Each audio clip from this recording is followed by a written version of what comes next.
Hello, everybody, and welcome to the 2022 Unsustainability Conference. I have the pleasure to introduce David Ko and Richard Busellato, founders of Rethinking Choices. They'll tell us a little bit more about, or a little bit about unsustainable truth. Gentlemen,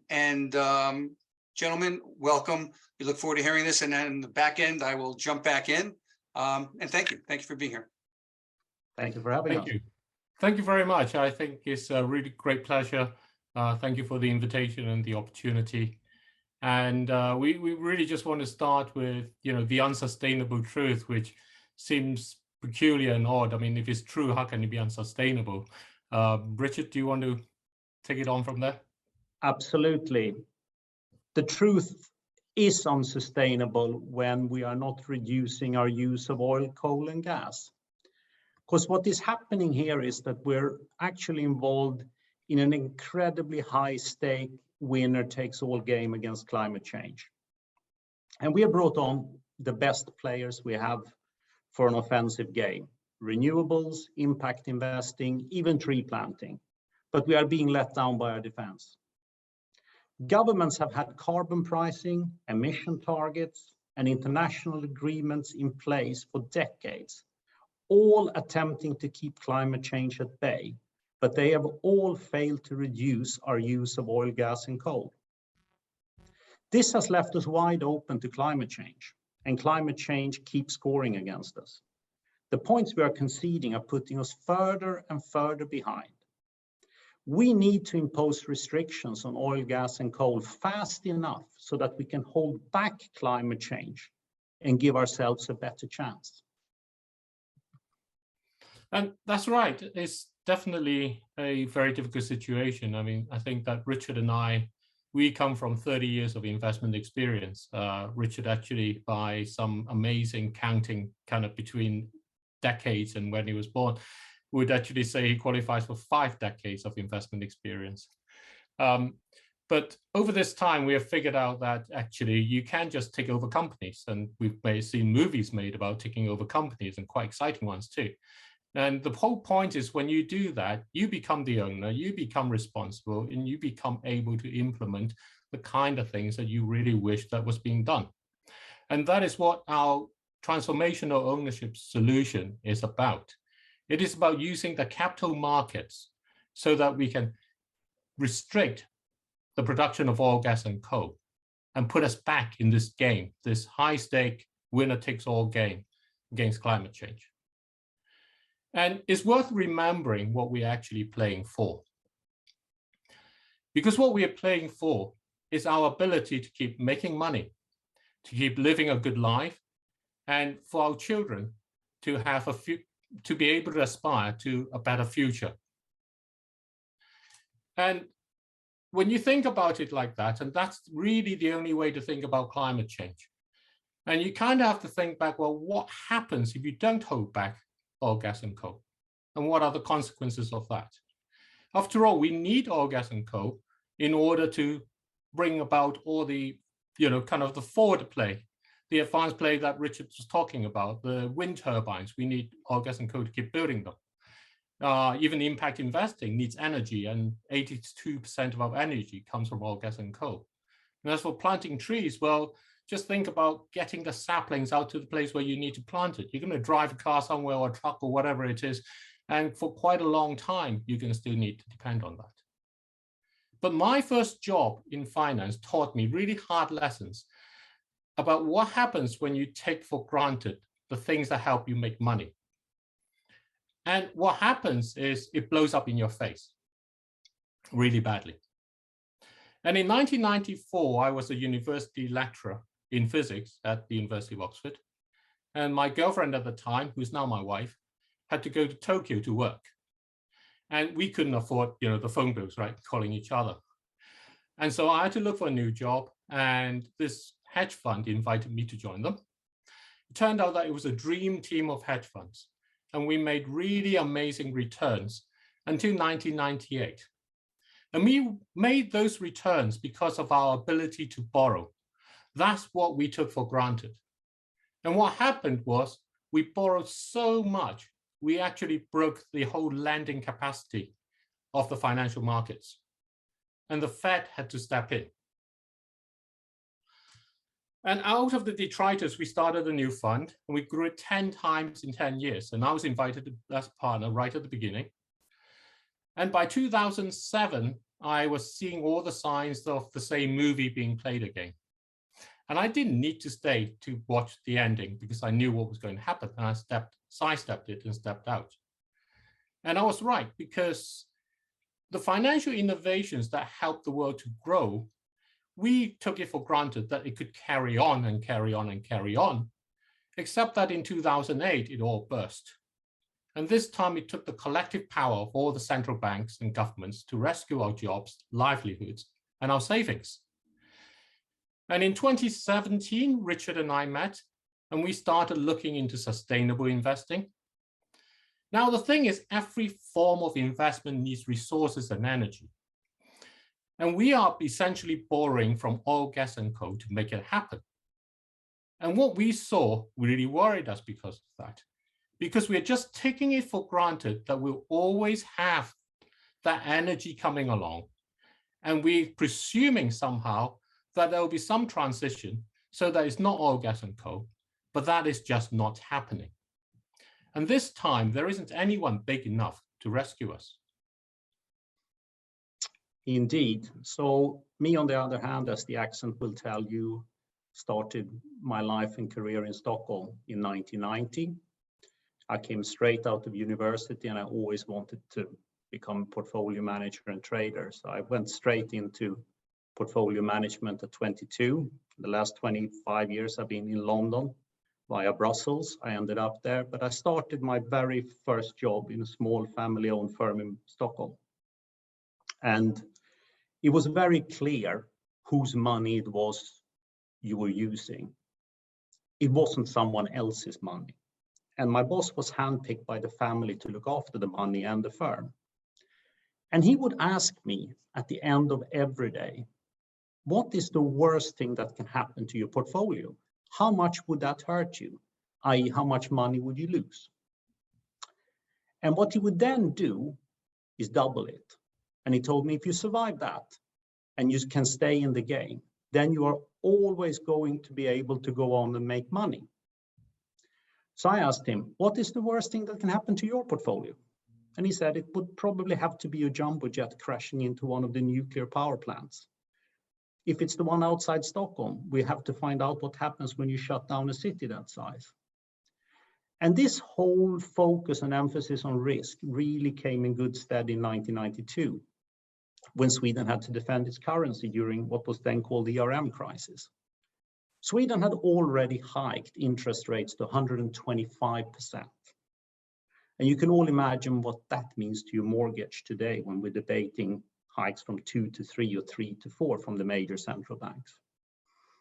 And still, it wasn't strengthening the currency. And everyone had the lingering thought that they might actually have to hike even further. 200% was being rumored. Having had my lesson, I took a wide berth and doubled that. At the end, the Riksbank, the Swedish central bank, raised rates to 500% in November 1992. And I was able to survive that and come out on the other side because I managed to stay in the game. And it's totally made me the person I am today. It's someone who, when he sits down in a restaurant, knows exactly where the fire exits are in the room.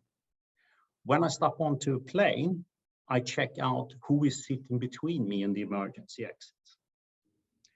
So in 2017, when I joined the firm David was already working for, and we started looking into sustainable investing, hoped to find great opportunities, I couldn't simply spot any form of emergency exits. But what I did see was the clear evidence of that if we push ourselves through the boundaries of the planet's capacity, really bad things will happen. And having my own money at stake, and I worked very hard for it, and my children's future at stake, this is not how someone like myself would ever manage risk. Because at the end of the day, this is not the game you can sidestep like David did in 2007, because there actually is no place to go and no place to hide. This is a game we can only win collectively. And that's why David and I are here tonight. And climate change is taking us out of the game, and is doing this by emptying our pockets. If you look at this year and you see what's been happening, heat waves came early to India. India makes most of the world's generic medicines. So what happened was India went into an energy crisis, and that basically feeds into healthcare everywhere. And Pakistan ran out of its emergency money when it got flooded later on in the year. Over a third of its country was covered with water, and it needed IMF support. But IMF doesn't get its money from nowhere, it gets its money from our governments, and so the cost passes on to us. And it's not just India and Pakistan and places around there. If you look over the US, the biggest economy in the world, well, in the state of Mississippi, around the time when Pakistan was flooded, its state capital, Jackson, lost its water system permanently, or pretty much permanently, because of floods. And when you look at what's reported, they report that it's the poor maintenance and those sort of things. But that's exactly how climate change takes us out of our game. Because what it does is going to expose all the things that we haven't managed to maintain properly, all the things that we've left behind because we thought it'll last another 20, 30 years, or that we'll fix it in the next 10 years or whenever. And all of that is going to come and it's going to be exposed by climate change, and they're going to cost us. And the damages themselves that it brings on costs us also. So Hurricane Ian in Florida is estimated to cost over $120 billion. And if you're a country that is not the US, the largest economy in the world, you simply be bankrupt by it. And when the country becomes bankrupt, the society collapses. The cost to us becomes really high as individuals in there. And if you're the second largest economy in the world, China, well, you were forced to shut your factories this year because of the lack of hydroelectricity, because there was not enough rain. And China shutting down its factories causes shortages everywhere. So I have a friend in Bangladesh who owns a textile manufacturing company. And they were saying, of course, we feel about China shutting its factories immediately because our supply chains get hurt. And we all know how supply chain shortages ending up with higher prices everywhere. And there's just nothing you can go to that can hide. You know, France thought we take all our energy from nuclear power, so we'll be fine. But this year they had to cut their production of nuclear power because dried up rivers, they found, have no water in it to cool their reactors. So the fact is that our modern economies are actually very brittle, and our societies have no buffers in them in order to survive the disruptions and damages that climate change brings. And most of all, and worst of all, what it does, it hurts our ability to make money, invest and make money. Everything from wind turbines, electric vehicles to the metaverse all need copper. But 1 ton of copper to produce that needs something like 379 tons of fresh water. And when you have drought in the main producing country like Chile, and you have competition between wind turbines, electric vehicles, and the metaverse, what you get is a shortage in supply on one side and extreme demand on the other. And you get the sort of inflation that makes even essential businesses like making wind turbines lose money. And when that sort of uncertainty is what you face in your investments, and when you experience something like this year's negative 20% return that we've been experiencing, the interest to support and invest in the things that you're doing, that you want to be done, vanishes. And in previous times, we'd always been able to just sit out these sort of situations. Eventually, it gets better. But climate change is different because each year, the damages are going to keep coming and it's going to be increasing. So the droughts and the shortage of energy and all those kind of things are not disappearing, but they're going to get worse. So ultimately, no matter how rich you think you are, you're going to find you're not rich enough. And even if you think you're already poor, you're going to have new ideas about what poverty actually means. So what we think have actually been happening is that we've been involved in this great offensive game in investing in producing more renewables than ever before in a race to get to net zero. But our defense has actually not been strong enough to cut out oil, gas, and coal production. And what it means is that it's letting climate change dominate play, and it's stealing the game from under us. Keep scoring against us, and all these points accumulate, and they won't go away. Just like heat waves, storms, and floods are established, they are not going to disappear. And even getting to net zero is not going to change that. So the game is being played a little bit like this. Last year, we increased our energy use by so much in energy terms, we added a whole new India to the world. At the same time, we were congratulating ourselves because we managed to bring online more renewable energy than had ever been done before in a single year. So that seems good, and it's a goal for us. What we forget is that 5/6 of that increase in energy use was still being supplied by oil, gas, and coal. So that's like 2 against us. In 2010, the UN emission gap report projected that the peak use for oil, gas, and coal would be in 2015. By 2015, they estimated 2020, and it's been delayed repeatedly, and currently the forecast tells us 2030. That's another goal against us. Last year, we managed to produce a staggering 3,657 terawatt hours of renewable energy.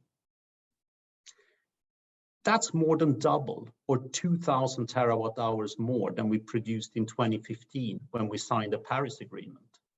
It's also equal to more than 6 times the electricity use of the UK. And that sounds really good, so let's call it a couple of goals for us.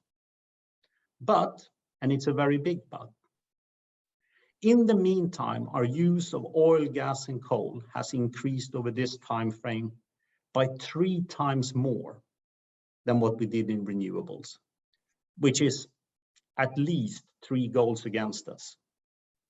So David, knowing these numbers, and the people in charge know these numbers, how are we actually going to hold back climate change?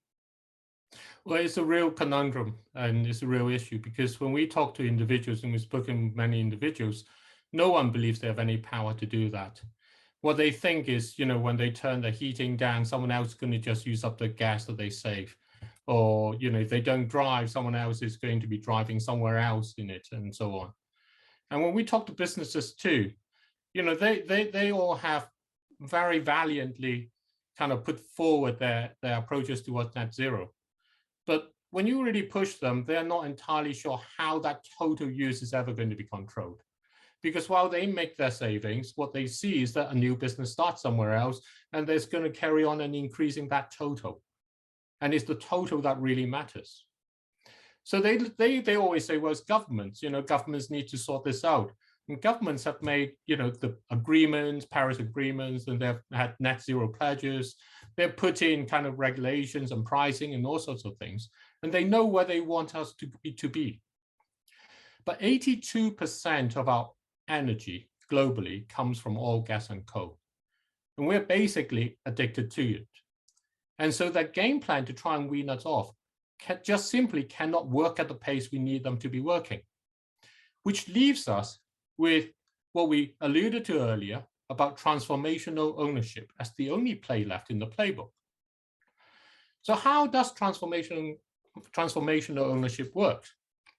Well, Richard and I, with our 30 years of investment experience, really appreciates that as long as financial interests dominate, we will always be able to argue why we need to pump that little extra for a bit longer and sell it for a higher price for a little bit more. And so what we have to do is to take the money out of oil, gas, and coal so that we can put it into stewardship. And the way we can do that is actually surprisingly easy. We can buy out the existing owners, keep the companies operating for profit, because oil, gas, and coal should not be free to use, but take the profits and distribute it to everybody affected by climate change, which is basically everyone in the world, on an equal per person basis. And once you do that, you're left with the ownership that is about how to provide the energy and not at all about how to make money from it. We already know that we need to cut production of these energies. We also know by how much we need to cut production, because businesses and government have given us their pledges. But one thing is very clear, and we are not going to get to net zero by 2050, flipping the switch on oil, gas, and coal on New Year's Eve 2049. We can only get there by reducing the use along the way, tapering a bit this year and a bit more next year and so on. What we need to do as we gradually turn off the production of oil, gas, and coal is to give everyone clarity over what will be available for people and businesses to work with. So if your pledge is net zero by 2030 or 2050 or whatever date, this will actually commit you to making it happen. The people working in oil, gas, and coal know exactly how much energy each oil well, gas field, and coal mine produces, and how much of emissions are being created when they extract it and refine it and transport it. When we own them all and they don't have to be competing with each other to maximize profit, they can actually work together to produce the most energy with the least emissions and meet the reduction in our pledges.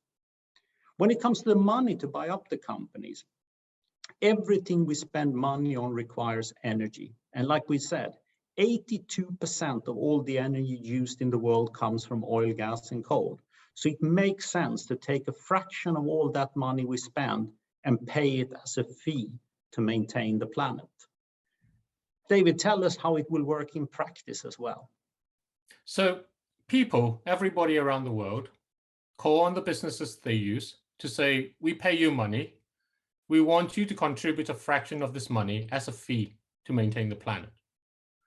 The fee goes into a single, global, and fully transparent transformational ownership fund.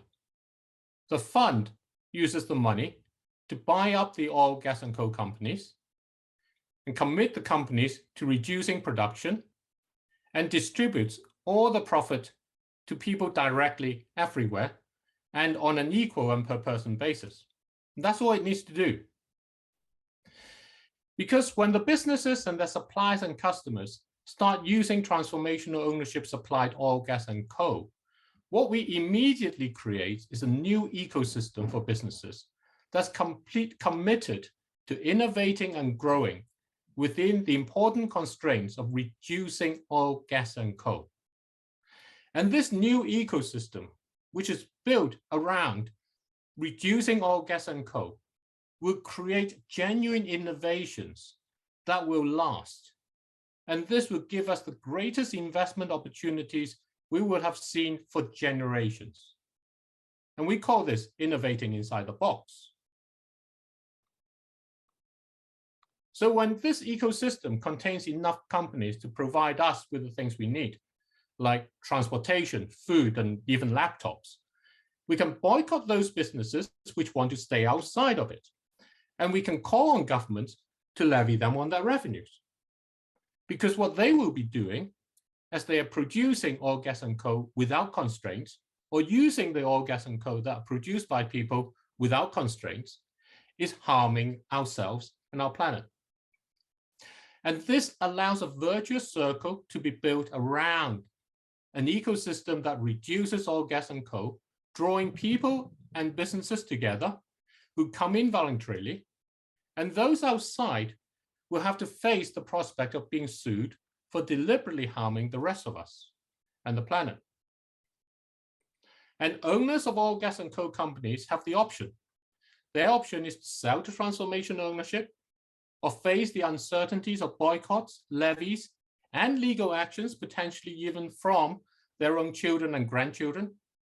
And this applies to whether you're state-owned or public or privately owned companies. And the greater the number of people involved, the greater this new business ecosystem becomes. And it provides the foundation for us to have hope and confidence in investing.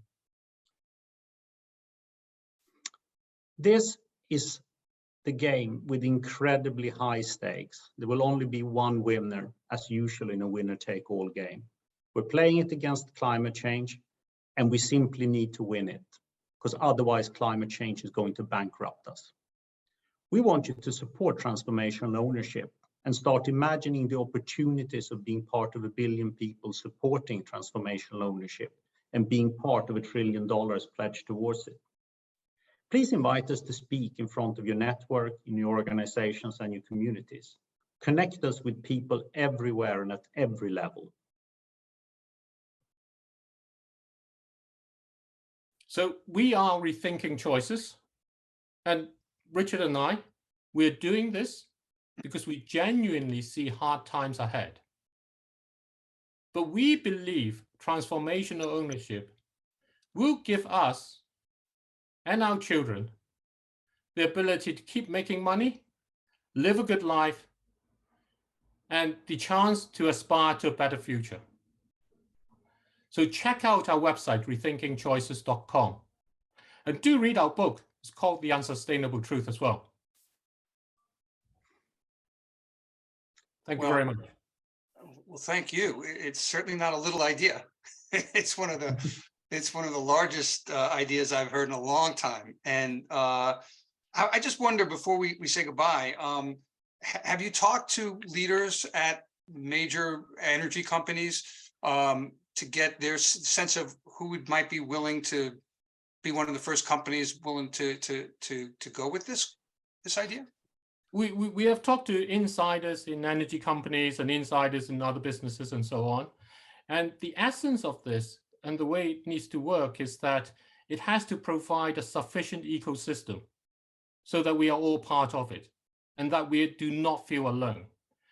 Because if you pitch it to say, I am just the first person, and what I'm going to do is wind down my own energy, I'm immediately seeing myself falling behind everyone else.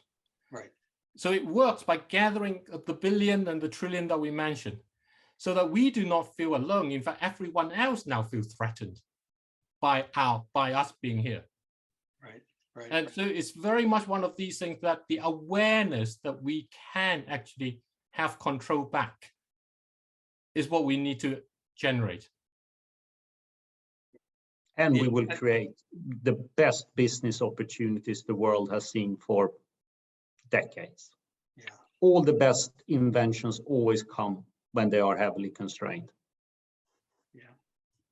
Well, we're certainly up against it. So I think the time, not only at our time, but against climate. So I hope people do go to the website. You want to tell us again the website, please? It's rethinkingchoices.com. Great. Thank you very much, gentlemen. Appreciate it. Thank you very much. Thank you so much for having us. You're welcome.